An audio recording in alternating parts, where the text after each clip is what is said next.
You can roughly locate any community in the world, somewhere along a scale running all the way from democracy to despotism.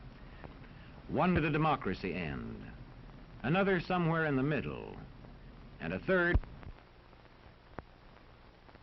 Let's find out about despotism. This man makes it his job to study these things. Well, for one thing, avoid the comfortable idea that the mere form of government can of itself safeguard a nation against despotism. Germany, under President Hindenburg, was a republic. And yet in this republic, an aggressive despotism took root and flourished under Adolf Hitler.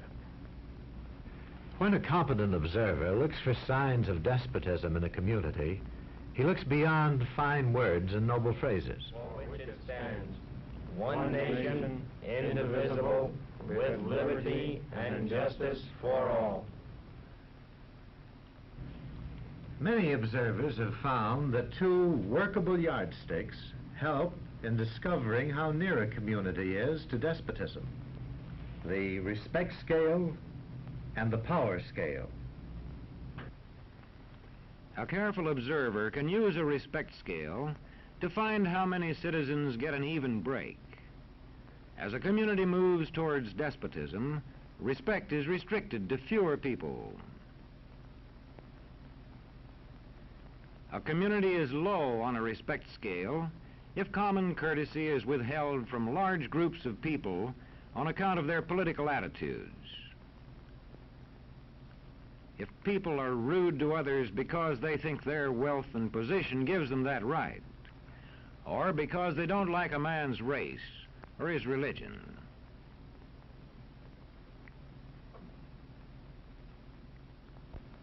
Equal opportunity for all citizens to develop useful skills is one basis for rating a community on a respect scale. The opportunity to develop useful skills is important, but not enough. The equally important opportunity to put skills to use is a further test on a respect scale.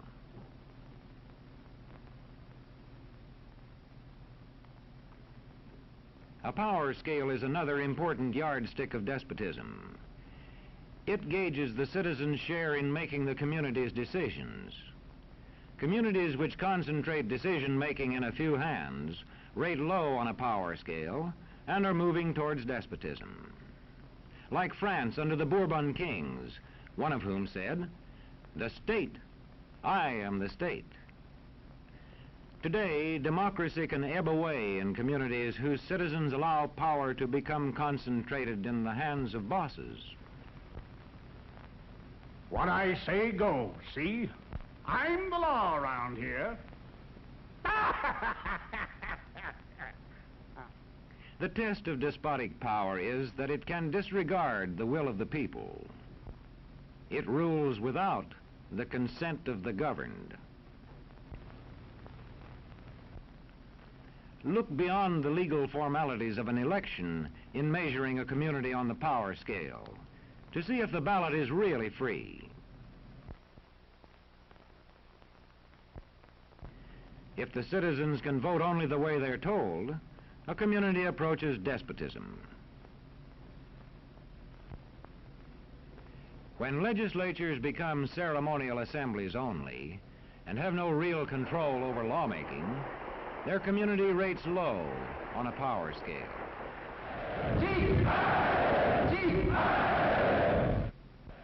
In a downright despotism, opposition is dangerous, whether the despotism is official or whether it is unofficial.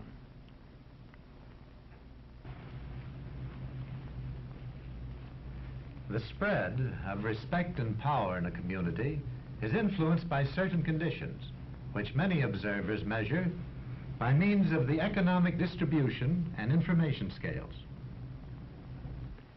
If a community's economic distribution becomes slanted, its middle-income groups grow smaller, and despotism stands a better chance to gain a foothold. Where land is privately owned, one sign of a poorly balanced economy is the concentration of land ownership in the hands of a very small number of people. When farmers lose their farms, they lose their independence. This one can stay on, but not as his own boss anymore. To the extent that this condition exists throughout a nation, the likelihood of despotism is increased. In communities which depend almost entirely on a single industry, such as a factory or mine, maintaining economic balance is a challenging problem.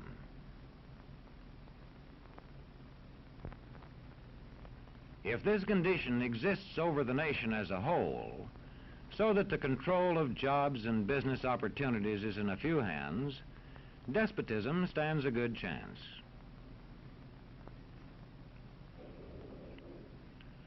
Another sign of a poorly balanced economy is a taxation system that presses heaviest on those least able to pay. A larger part of a small income is spent on necessities such as food. Sales taxes on such necessities hit the small income harder. In the days of the salt tax, feudal despotisms were partly sustained by this and other effects.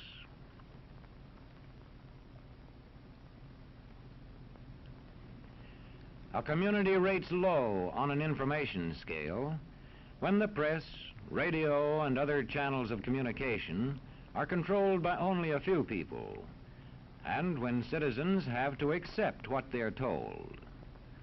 In communities of this kind, despotism stands a good chance. See how a community trains its teachers. Bear this in mind. Young people cannot be trusted to form their own opinions. This business about open-mindedness is nonsense. It's a waste of time trying to teach students to think for themselves. It's our job to tell them. And when teachers put such training into practice, despotism stands a good chance. These children are being taught to accept uncritically whatever they're told. Questions are not encouraged. How can you ask such a question? Have you got a textbook? Yes, ma'am. Does it say here that our law courts are always just? Yes, ma'am. Then how dare you question the fact? Sit down. And so we aren't surprised when... But it must be true. I saw it in this book right here. And if books and newspapers and the radio are efficiently controlled, the people will read and accept exactly what the few in control want them to. Government censorship is one form of control. A newspaper which breaks a government censorship rule can be suspended. It is also possible for newspapers and other forms of communication to be controlled by private interests. I thought I told you to kill that story. It'll cost us a lot of advertising. If that story goes out, I quit. All right.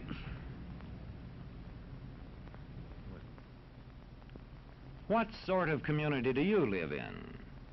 Where would you place it on a democracy-despotism scale?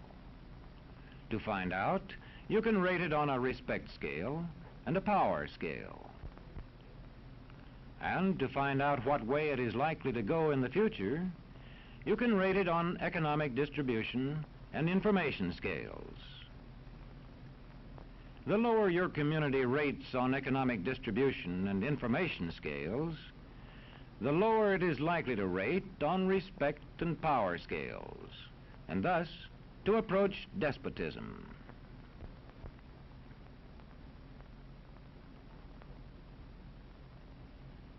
What happens in a single community is the problem of its own citizens. But it is also the problem of us all, because as communities go, so goes the nation.